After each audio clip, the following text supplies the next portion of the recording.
aussi personnellement Moussa. ok tey ñu effectivement ñu fas yéene waxtaane lépp luy actualité ci biir réew mi alors lu ñu mën a jàpp rek mooy gis nañ ni maanaam am nañ ay autorités yu yees nga xamante ni depuis mars 2024 ñu ngi ci bopp réew mi alors ban jàngat nga am ci situation dëkk bi depuis arrivée Bassirou Diomaye Faye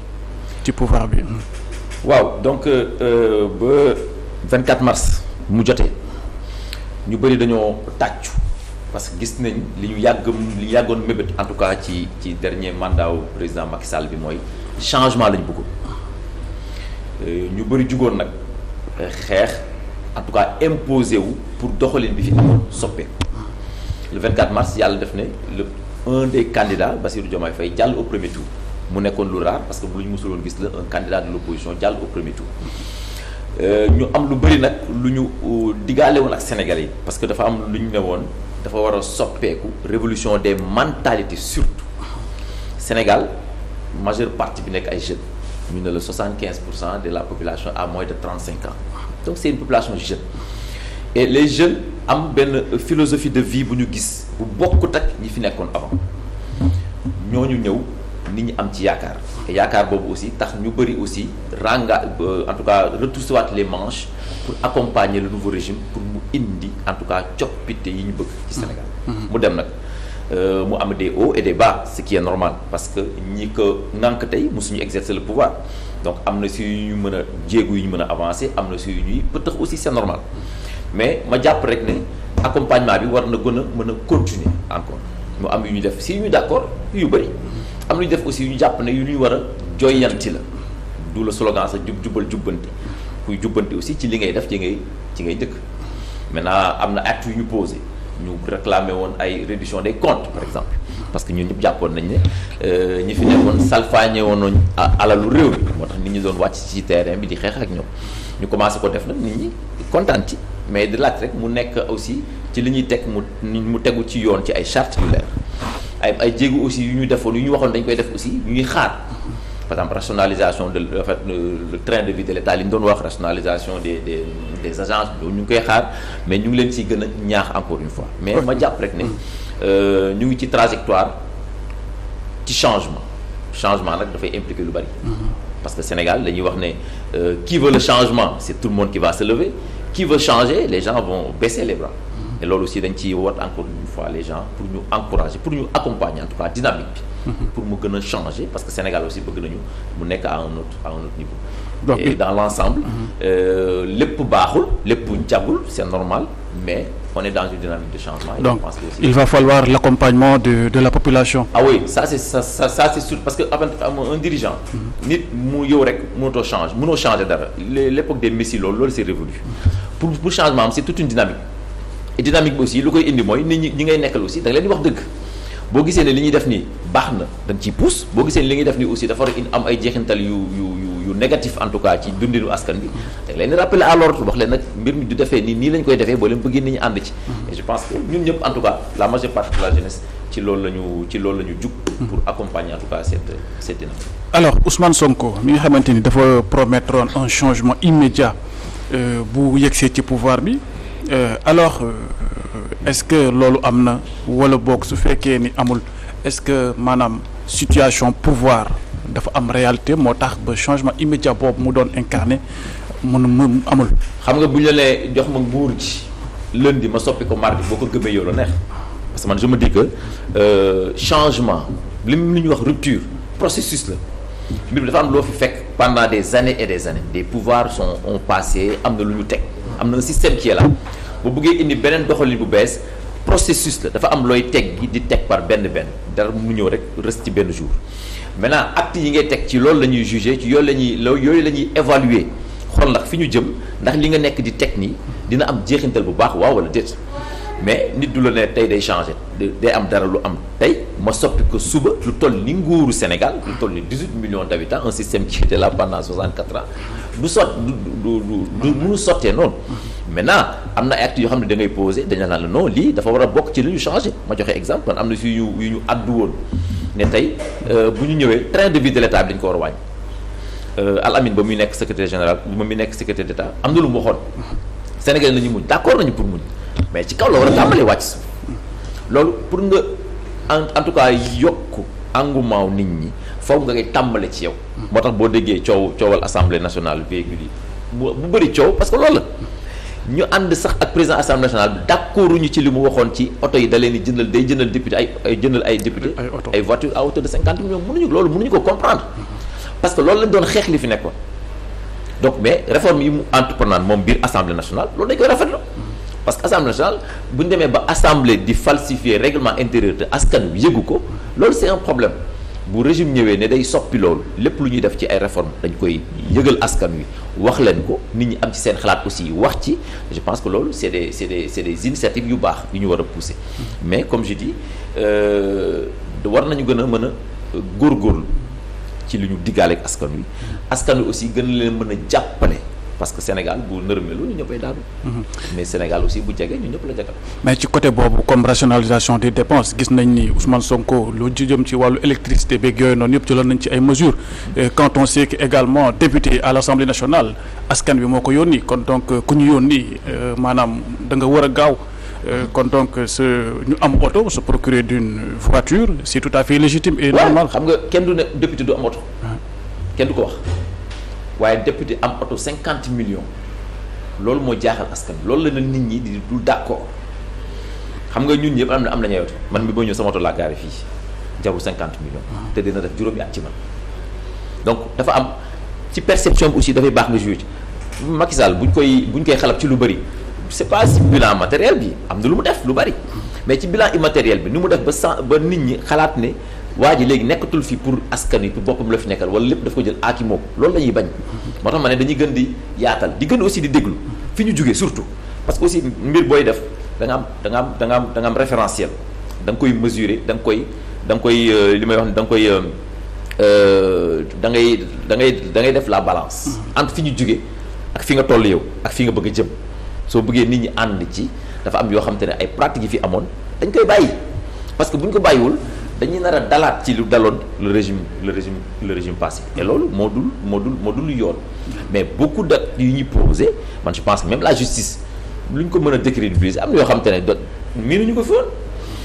opposant nga nekk ngay politique sunu genre yi nekk di wax lu la neex ñu jàpp la nga dem juge bi ne la defoo dara génn la gis nañ ko fi te loolu yàgg ñu ko woon gis yi nguur yi jàlloon bien que am na ay améliorations yu ci war a am man yu bëri yu ci war a commenter mais yow aussi ay jéego la ak transparence bi surtout c'est la première fois man au Sénégal ñu toog premier ministre toog wax ne lii lañ fi fekk ba muy wax ci finance publique yi devoir de transparence la woon loolu tout le monde l'a salué bien que ñi nekk ci opposition bi ci ñu bëri dañ ne non dafa am répercussion wàññi nañu notu Sénégal et tout ça mais ça c'est la réalité booy jiite ay nit wax leen dëgg bi wax leen li am soit transparence boobu nag mooy tax booy jële ay mesures ëllëg nit ñi mën ci accompagner bu baax yooyu c'est des actes yoo xam ne c'est des actes forts et le premier ministre initié na bien que loolu ci règlement bi la woon assemblée nationale ak gouvernement bi chaque mois wala chaque 2 mois mu ñëw jàkkaarloo député yi ñu koy poser ay questions muy tontu loolu tàmmuñu ko foon gis léegi loolu aussi ci ay éléments de ci processus de rupture la le premier ministre yow assemblée nationale dafa war a jouer rôle à chaque fois bu amee ay li askan wi xalaat parce que ñoom dañu leen yónni ñu ñëw laaj ko moom mi élément nu jëwriñ ñu tontu wax maintenant le sénégalais am na xelam xalaat xool li mu wax te doy na ko waaw wala déet et en plus bu amee ay mesures yu ñu jël li ñu mën ko jëloon ak moom mais yooyu pour man c'est des éléments de mesure c'est des éléments dans le processus de rupture boo xam te ne c'est des éléments encouragés. Ok mais est-ce que loolu c'est pas un risque quand on sait que tey nga def un diagnostic maanaam état des lieux dëkk bi fii laa ko fekkoon et tout ça partenaires yi nga xamante ñoom nga koy seqal est-ce que du tax ñu ragal comme lu mel ni ay ñoom FMI et tout ça est-ce que du tax ñoom ñu ragal pour ñëw jàppaleel partenaire bi ragal ci dëgg moo gën partenaire bi gëm la ci lu dul dëgg parce que lu dëgg du wéy di nga nekk ci dara tu meubles les chiffres arrivera à un moment di nga mbëkk mur bi et boobu du amati ça sera un point de non-retour pour nga reprendre say mbir problème la bu ñu waxee léegi de rapport d'exécution budgétaire ba ci ministre bi Addo li mu expliqué yanu na maanaam avant mu koy wax nag nit ñi yàkkamti woon nañu mu indi ko parce que loolu la règlement bi wax 3 mois bu nekk da ngay génne rapport lii la ñu exécuté ci budget bi toog na ñaari trimestre indiwu ko mais ba mu waxee ne dafa am situation bu ñu fekkoon faw ñu def ko mise à niveau ba mën a joxe maintenant les vrais chiffres maintenant critique yi fan la commencé war a ñëw bu de manière objective mooy à partir bu ko joxee à partir du 19 mai 23 la ko war a commencé joxe yeneen trimestre bu ñëw on saura que maintenant ça c'est les vrais chiffres ci yooyu bu ñuy def analyse foofu la ñu amee ay analyse objective ay critiques aussi yu objectif mais pour man transparence loolu mooy lu war a njëkk parce que ay nit aussi boo leen di bu ñu la dénkee nga leen di jiite ñu jox la seen alal jox la seen kàddu jox la seen lépp looy def da nga leen war a yëgal da nga leen war a tegal ci lu leer su baaxee nga ne lii laa fekk su amee ay su amee ay yu doxul aussi nee la lii doxul woon waaye dinañ góorgóorlu pour mu jéem a dox pour man l'exercice de transparence ça a été man en tout cas c'est quelque chose qui m'a touché ci posture yi maintenant après les répercussions avec le niveau international on assume aussi parce que booy def exercice de transparence aussi tu assumes les conséquences et après ça te permettra aussi de nga def ay jéego. ok mais bu ñu xamee ni maanaam rapport publication rapport trimestriel d'exécution budgétaire bi dafa war a am retard est-ce qu'il ne fallait pas communiquer au préalable ci retard boobu que ñuy bàyyi ba ay société civile di exiger à ce que le rapport di ñu publier ko comme ngay door a génn di def ay explication. d'accord na communication dafa war. mais loolu à son temps waxoon naa ci bind naa ci sax wax naa ci gis nga nit nguur dañuy war tout le temps di communiquer parce que soo waxul suspicion yi dafay bari moo tax 10 derniers jours yi ku nekk daf ci wax rapport bi na ñëw transparence c'est normal parce que les gens aussi ont envie de savoir et tey bu ñu communiquer woon à temps xëy na coow lu du egsi fii mais ndéem def nañ ko il n'est jamais trop tard pour bien faire dañu fexe léegi nag à partir de là rapport d'exécution budgétaire yi di ñëw à temps parce que c'est 45 jours après le trimestre d'exécution muy génn à temps nit ñi aussi di ci wax seen xalaat parce que wax seen xalaat moom ku nekk dina ci wax experts yi ak ku dul expert mais bu génnee les sachants en tout cas mën ci def ay analyses aussi bu fekkee am na yoo xamante ne aussi jubul ñu jubbanti ko parce que loolu la ñuy xaar mais je suis d'accord que la communication c'est du mën a sax c'est un droit mais kuy laaj ci transparence foofu ngay tàmbali communiquer. Il faut communiquer avec la population. ok gis nañu suñu rapport ak FMI nga xamante ni bon nekkagul loo xamante ni tey jii nii mën na sotti alors yan solution selon yow ak FMI pour justement ñu jokkalante bi gën a yomb ak aussi ak partenaires techniques et financiers yi nga xamante ni ñoom la ko Sénégal seqal. waaw bon Sénégal déjà ren. gouvernement bi assemblée nationale may na ko mu leb lu toll ci 4600 milliards uti ko am na ñoo xam ne di ko uti ci marché sous régional bi am ñoo xam ne di ko uti ci à l'intérieur am ñoo xam ne di ko uti ci marché international bi donc yaakaar nañ ne loolu ñu war a leb war na mën a am lu mu liggéey lu bari ci en tout cas ci at bi ci li ñu war a exécuter ci at bi maintenant FMI moom waxam leer na parce que FMI aussi dañ ko doon jox ay chiffres ñun chiffres yooyu ñu ko doon jox la ñu contesté ba ne chiffres yooyu baaxul FMI li mu ñu doon lebal ak ay réformes yu mu ñu doon imposer entre guillemets wala en tout cas accompagnement bi mu doon bëgg a def c'était ci chiffres yooyu la ko tegoon chiffres yooyu ñu ne ko yow ci li nga basé woon baaxul yu baax yi lii la FMI c'est normal mu teewaat loxoom. dina waa léegi man damay xaar ba ngeen jox ma yi baax ma xam léegi nan laay taxawee ak yéen waxtu bu ñu naan décaissement amul ak yooyu c'est normal ku la jox ay yu yàgg yi nga xam ne say analyse fi nga ko defoon jubul c'est normal nga xaar ne ko léegi nag jox ma yu jub mu dem maintenant du yem foofu rek ci FMI la preuve ñu ngi à partir du 19 suba dinañu demander waat les levées de trucs à hauteur de 300 milliards def nañ fi benn 150 milliards la ñu laa jox nañu 405 milliards ci marché de la sous-région yooyu aussi ay solution la pour mën a parce que état da ngay leb il faut nga leb pour nga mën a doxal sa réew donc yooyu ñu def aussi je pense que tey ñu ngi wax lu ci bari ci impôts yi xam nga impôts yi itam bari indi woon na fi coow parce que nit ñi aussi nii nu ñu woon. man dafa am sa benn xarit bu ma mësa woo mu ne ma dafa ñëw waa këram woo ko extérieur la nekk ñu indil ko benn kayit ne da ngay fay léegi mu ne ma mais man loolu je le comprends pas. ma ne ko mais doyen impôt dañ ko war a fay. parce que yow boo ñëwee sa oto ci tëli bi lay jaar tëli boobu xaalis bi jugul ci kaw wàcc ci suuf li ngay fay li keneen di fay mooy tax loolu mën a nekk ñun tàmmaluñu ko woon dafa ñoon suñu xel na aussi contribution yi da nga ko war a def pour le bien commun et ñenn ñi aussi xam nañ ko mais duñ ko woon bëgg def parce que dañuy jàpp ne bu ñu ko defee dajale ko benn groupuscule de personnes moo ko jël def parce que loolu moo nekkoon perception sénégalais les politiciens ils sont au pouvoir juste pour s'enrichir entre eux donc bu ma naree jël sama xaalis di ko def damay tënk dama koy téye maintenant ñooñu bu ñu waxee ne loolu ay sources de financement yi war a am ñu kii aussi ci impôts yi nit ñi tàmmalee fay impôt parce que loolu pour ñëpp la bu ñu amee aussi ay possibilités aussi pour lépp dans le marché sous-régional aussi pour man c'est ça qui est normal bu ñu la téye fenn dafa am ay prox ndol yoo war a am pour mën a dérouler sa programme ci yoon léegi nag boo koy dérouler aussi wax ñu aussi alal bi ñuy ab fan nga ko dugal. lii ñu ngi wax ne ci infrastructure yi la ci santé bi ci éducation bi maintenant après on aura besoin aussi comme tu as dit sànq communication nañu wax am nañ 300 milliards ci marché bi fii ak fii lañ ko dugal lii ak lii la jëriñ lii ak lii la mooy jeexit. mais est-ce que mën nañ survivre à travers li ñuy leb ci sous-région bi quand on sait que ñu nag vraiment les pays de l'Afrique ñoo yem wala bu ñu tanewul ñenn ñi sax. waaw mais tout dépend xam nga sous-région bi xam nga du état yi ñooy lebal xam nga boo defee appel kii donc du état yi ñooy lebal particulier la entreprise yi la banque yi c'est pas les états. maa ngi dégg keroog kii di wax ne non Côte d'Ivoire lebal nañu non c'est pas le pays ñi lebal mën na ëppee Côte d'Ivoire te c'est pas parce que rek Côte d'Ivoire lañ nekk ay Ivoiriens lañ parce que mën nga am benn banque sénégalaise bu am filiale am Côte d'Ivoire kooku participer à l'appel à l'épargne publique donc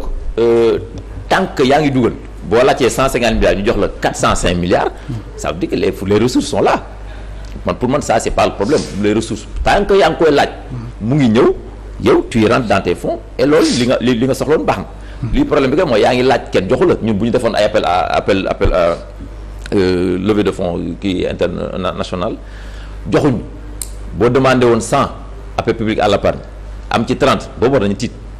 mais boo demandé 100 ñu jox la 300 xam nga nit ñi aussi am nañu kóolute en tout cas ci programme bi nga teg am nañu kóolute ci dëkk bi ne bu ñu fa tegee seen àll parce que aussi les partenaires techniques et financiers c'est pas des philanthropes du ñu ay philanthrope fu ñu dugal seen alal day fekk mu wóor il s'entoure de toutes les garanties pour ne bu ñu defee fi seen alal dina am jeexintal taux bi ñu leen wax dina ñëwaat ci ñoom. donc bu lay wóoree ne bu ñu fi defoon seen alal du ñëw duñ ko def. donc dans la sous-région muy feneen ak feneen pour man l'essentiel c'était que boo defee en tout cas appel à l'épargne publique. nit ñi bu ñu wuyusee ça veut dire que tu es déjà solvable nit ñi wóolu nañ la. et li nga bëgg a exécuter en tout cas comme programme di ko mën a def. alors ñu waxee ci emprisonnement yi alors est-ce que mën nañ jàpp ni emprisonnement yi pour délit d'opinion day tax Sénégal dafa am recul démocratique wala recul des libertés yow lan nga jàpp à ton niveau. yenn emprisonnement yi man pour man d'accord ma ci. xam nga dafa am lu ñu dundoon ci Macky ci le régime de Macky Sall moo tax dama naan lu am rek dañu am référentiel bu ñuy teg dafa am élément de comparaison. ñun demoon nañu à un moment ba yow boo yoree sax sa Facebook da ngay ragal a publier parce que di publier na fi ay mati ko ñu ñoo jàpp ko tëj ko ay weer ñu jàpp ne loolu recul démocratique la woon donc tey bu ñu ñëwaatee ci délit d'opinion yooyu te ñun article 80 boobu ñuy wax ak 254 255 yooyu lu ñu yàgg ngañ la ñun donc du ñu xaaraat ba tey ñuy daaneelaat ay nit ci loolu pour man loolu dafa war a nekk ay réformes yu war a gaaw ci loolu parce que loolu aussi soxlawul lu yàgg ay réformes la yu war a gaaw ne nit war nga mën a bàyyi nit ñi wax seen xalaat ñiy wax aussi war nañu am responsabilité ba nga xamante ne li ñu bëggul ñu wax leen ko bu ñu ko waxee parce que loolu aussi même bu nekkul sax ki ñu koy wax mais ñi lay suivre xale yi ñu war a yar te ñu ñuy wax tey dépravation des mœurs xale yi yarawtuñu et tout ça xale yi am na fi ñuy xool bu fekkee ne xale yi ñoom ci li ñuy gis mooy nit ñi sañ nañoo wax lu nekk ci penc mi loolu pour nga ñëw investir ci éducation bi aussi loo ci mën a def yàqute lay mujje donc loolu aussi pour man war nañ ko mën a xoolaat nit ñi war nañ gën a mën a en tout cas nekk ay responsable surtout ñi jël kàddu di wax loolu aussi war nañ gën a mën a bàyyi xel ci loolu mais pour man du délit d'opinion yooyu c'est encore war nañ ko mën a dépasser parce que ñun ñoo woote aussi démocratie démocratie aussi c'est la liberté d'expression nit ñi du rek nit wax na nga xëy tëj ko ci kaso bi mais nañ utiliser sax yeneen d'autres formes de sanction pourquoi pas ku def benn délit bu mel noonu ñu bañ a tëj ñu làmb sa poche c'est des moyens mais tëj kaso pour man ci rek li nga wax ci la nga xalaat donte ñaaw na te loolu duñ ko rafetlu man pour man kaddu yi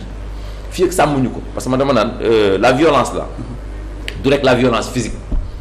la violence elle est d'abord verbale parce que nit ki ni muy waxee lu métti ci kaddu mooy mujj transformé wu ci ay jëf parce que nit bu commencé di xaste bu jógee ci xaste ci saaga lay mais bu jógee ci saaga atu day wàcc di taal di mbëkk di dóor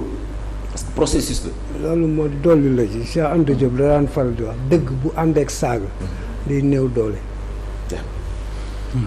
donc yooyu pour man ay jéegu la yu ñu war a gën a mën a teg. tëj bi à tout par exemple boo gisee ay cadre bu ngeen tëj ko ba pare après di xoole lan lañ koy tàqal pour man yooyu war nañ ko dépasser. parce que ça n'arrange pas le régime bu ñu ko arranger. mais jàppoon ni am na ñuy exagérer dans leur communication. moo tax ma wax la tey kii wax nay mesurer ay kàddu na responsable na xool ne moom li muy wax dafa am ñu koy déglu et nit ki aussi du rek am nga kàddu wax lu la neex